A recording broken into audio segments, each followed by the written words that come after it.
Kankkapään uuden valtuuston luottamuspaikkaneuvottelut etenevät. On kuulunut huhuja, jonka mukaan siellä pelataan jotain kepulipeliä. Onko näin? Asioista tavallisesti perillä oleva lähteemme Tampsa Santajoki. Neuvottelut ovat edenneet hyvässä demokraattisessa hengessä. Pieni hetki. Niin kuin aikaisempinakin vuosikymmeninä joistain mitättömistä perusseikoista on ollut napinaa. Pieni hetki.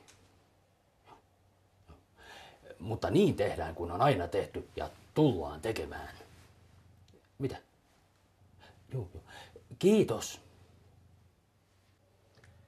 Demokraattinen kiitos sinulle. Kiitos.